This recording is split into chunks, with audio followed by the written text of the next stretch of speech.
Alright, so we all know that Michael Jackson loved Disney. One of the reasons why is because it embodies escapism, especially Disney World. And Michael Jackson also loved Disney World so much that he had his own suite. It was not on Disney property, but let's actually get into the nitty-gritty of it. And I have some articles and stuff that I sourced, so let's talk about it now. Girl, you got to and touch the sky like Alright you guys, so if you have not seen my face before, my name is MJ Fangirl and I make videos for and about the Michael Jackson fan community. I love Michael Jackson and I'm super excited to be sharing this info with you today, so let's get into it. So the first fact is that yes, the Michael Jackson suite, as I just mentioned, was not in Disneyland. It was in Disney World, and it was not an official Disney hotel. It was actually at the Hotel Royal Plaza. So what happened was Michael Jackson in the 70s initially wanted to stay on Disney property. He wanted to stay at the Contemporary Resort, but at that time he could not be accommodated. So therefore he ended up going and staying someplace that could accommodate him, which happened to be the Hotel Royal Plaza. That hotel is where actually before it used to be known as Downtown Disney. Now it's known as Disney Springs, but it was right in that vicinity and area, so it was really quick and easy access to get to the parks. So Michael Jackson enjoyed his stay there so much, and he visited there so often, and the hotel staff loved having him there. Like, I mean, but who wouldn't be accommodating to Michael Jackson, because it's Michael Jackson? But anyway, the staff were so great to him, and he actually ended up going there so much that the hotel management negotiated for him to have a Michael Jackson suite. Michael Jackson's suite was located on the 16th floor and featured lots of his memorabilia, but we'll get into that later.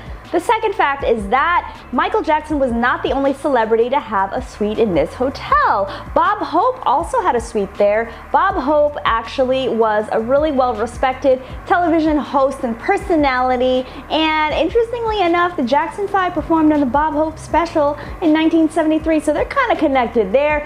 All the kids are smashing off tackle. You guys are busting the charts. How did it all happen? Well, you see, our mom and dad taught us how to sing and dance. Then they bought us our instruments. Then they made our arrangements. And before that, they made us.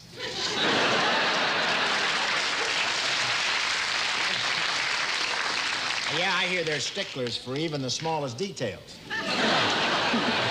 Here's a picture of Michael Jackson with Bob Hope here. Very interesting. Bob Hope's suite was actually a penthouse suite. A little different. Michael's is on the 16th floor, but not so bad. And I actually came across a really funny story about a mix-up. Someone actually went up to Bob Hope's suite and rang his bell. I think it was a little girl looking for Michael Jackson, and she rang the bell and she was like, "You're not Michael Jackson, I'm looking for the Michael Jackson suite." He's like, "Nope, I'm Bob Hope." And she was like, "Who is that?" I thought that was pretty funny. Alright, the third fact is that if Michael Jackson was not staying in it, his suite could actually be rented by the public. Yes, that's right. In the 80s, if you were traveling to Walt Disney World and you wanted to stay at the Hotel Royal Plaza, you might be able to score a stay in the Michael Jackson suite. Don't we all wish that it was still around today? I know I do. So according to an article that I found, Michael Jackson worked with a designer to design a 2-bedroom suite, and it was on the 16th floor, as I said. It featured lots of his memorabilia and everything on the walls. He rented that out, and if you wanted, you could stay there for $750 per night. It was also said by the manager of the hotel at the time, Phil Wright, that guests were pretty much allowed to stay no matter what, as long as Michael Jackson did not come into town. Usually Michael provided like a 1 month's notice before he would be staying in his own suite, but sometimes he would come unexpectedly. He said that guests usually didn't mind if they got bumped out of the suite by Michael himself, as long as they were promised to be able to stay on the same floor. We are getting down to the fourth fact. Yes, Michael Jackson's suite was decorated with so many of his awards, memorabilia, and trophies that actually they had to do some construction and break down a wall to accommodate some more of them. Here's an excerpt from my original article on mjfangirl.com.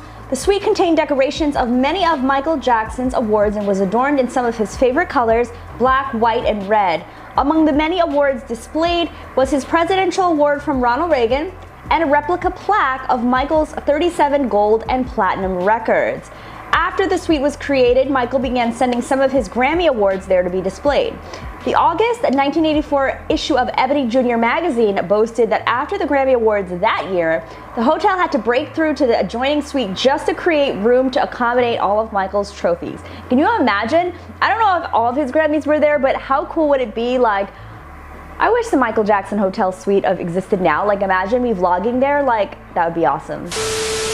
Alright, so on to the last fact, something that I never knew, but Michael Jackson was also a fan of Marilyn Monroe and also paid tribute to her by featuring some of her memorabilia in the Michael Jackson Suite as well. I'll see you guys next time. Don't forget to pick up one of these shirts. I love it, and I think you guys will too. Bye!